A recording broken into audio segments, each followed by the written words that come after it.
Panali mpekesha zambiri mbiri iyayi panopa Trump mwalira watere anyway anasowa adi Trump anasowa koma nosikulu amwalira Trump alipo. Trump ali moyo ndithu ndi madzi social media baja. Okay, munthu wokonda kuoneka nthawi zambiri basi pa public channel ndi akangosowa anthu amadaba kuti kudakulacha ali kuti. So Trump ali moyo ndithu moti lero ndithu aoneka. Ndilo madzi watu lankhani yawo ja anafusitsa ndithu anafusitsa da Trump tatuzeni bwino ndi. Matumiza zidagwirani. Matumiza zidagwirani koma protesters. So yeah, Trump ovimeleza ese pakamwa pake kuti yes komanso wauphezaso pompo. You know, we sent some guns, but the group that was supposed to give, which I said would happen to my people, I said it, I called it exactly. We sent guns, a lot of guns. They were supposed to go to the people so they could fight back against these thugs. You know what happened? The people that they sent them to kept them because they said, what a beautiful gun, I think I'll keep it. So I'm very upset with a certain group of people and they're going to pay a big price for that. But the Iranian people will fight back. Chabwino chimene chinachika ndicho nthawi inake ndakuzani kono zakhuza ndi ma Kurd yeah, ma Kurdish people and how banga pronounce mosiyanasiyana ndakuzani kono za anthu amene wawa. Chabwino anthu alipo 40 million anagawikana m'maiko kana 4: Iraq, Iran, Syria, Turkey, right? So kumene kuti chiwerengo chawo koma anthu ndi stateless, alibe dziko, okay, alibe dziko lawo. So chimene chimachitika ndichi ma Americans ndi ma Israel for 50 years anthu watu ndikagulu kuti kamaoneka zotenga Islam gulu la Islam letu and komanso pa international level analipanga lebo kuti gululi ndi la terrorist. It carries is the PKK. We have to recognize it. And all international community agreed that PKK is a terrorist organization. And what Turkey is trying to do is to clean up its borders from this threat. Ndala zifamba zigawenga. And sikuti amene anapanga lebo gululi ndi ena aga hayi ndomwe wazungu omwewo. Even akamabwera pa TV bacha kumakuzani the terrorist organization is committing atrocities around the globe and we're trying to deal with these people. Amabwera ndithu kumatuza kuti amene wawa ndithu ndi anthu ndizigawenga koma as we've been saying takhala kuyankha nthawi zonse mbuyo kuti magulu ngati awawo anapangidwa komanso amathandizidwa ndi ma Americans omwewo ndi ma Israel omwewa. So specifically ndifuna ndikapeza gulu limene la Kurdish. So gulu limene limene America anavomera nakwasanso maumboni kuti akhala akugwira nawo ntchito, Israel so akhala akugwira nawo ntchito, amanamiza kuti tizakupangira dziko lanu, okay, kaba tizakupatsani zabwino zambiri. So gulu limene ndi limene Trump analipasa zida futi kuti gulu limene litani liwukire sobano kuma libereke futi zija koma protesters. Ndi Trump akukhulupirira kuti gulu limene futi zija zinangoona kuti nzokongola kwambiri futi zinkusunga. Ndi Trump auza kuti phapanga you will pay for that. Mulipira azimenezo. Sindingawapasani futi nkusunga yayi.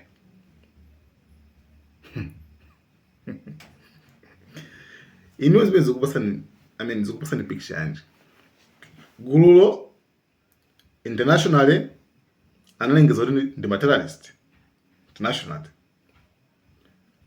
Gulu lomwelo America ikulipasa zida kuti apatse anthu omacha opanga mademu ku Iran. Gulu lija linapereka. Remember kuti gulu limene limadziwa sobwino mwine linapereka mwine silinapereke pakazokhala zinthu ziwiri koma nkhani kuti analandira zida. So nkhani ndiyonena kuti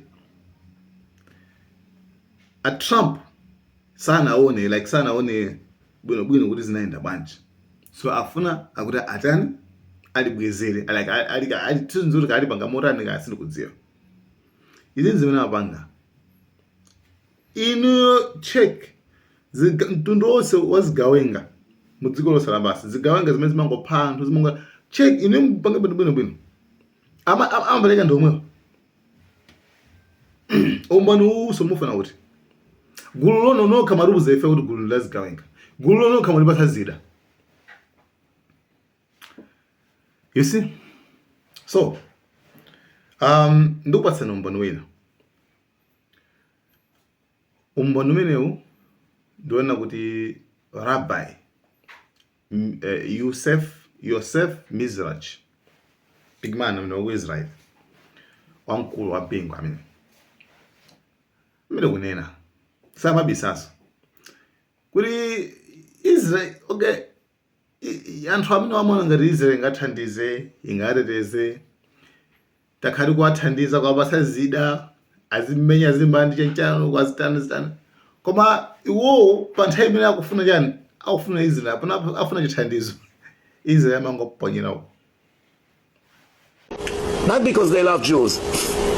Don't be a fool. They just know nobody will protect us. Better we'll be friends with Israel. They're strong. Tomorrow we're going to have a problem. Israelis will help us. If the Israeli will help them or not, I'm very doubted. I doubt it very much. The Israeli didn't help the Kurdish besides giving them some weapon. They threw the Kurdish under their wheels. 50 years they worked together. As soon as the Kurdish need the Israelis, they threw them out. Basir kana ulizimba agula zigawenga agula chislamu wasana not only just gawenga but agula chislamu lila panga chama kuti wakuti agula zigawenga like islamu la panga makoti nimezi makaliria aba nkhondo ayani sobano ma Israeli ayamba kwauza azinzawo makurdish awauza ngaba nonkhondo chanchani cholinga wathandiza akuti My brother and sister, the Kurds, Israel now in war. All of the people in Israel going to the army reserve. Pray for Israel. I love you, my brother. We win. RBG Kurdistan, RBG Israel. Bas. So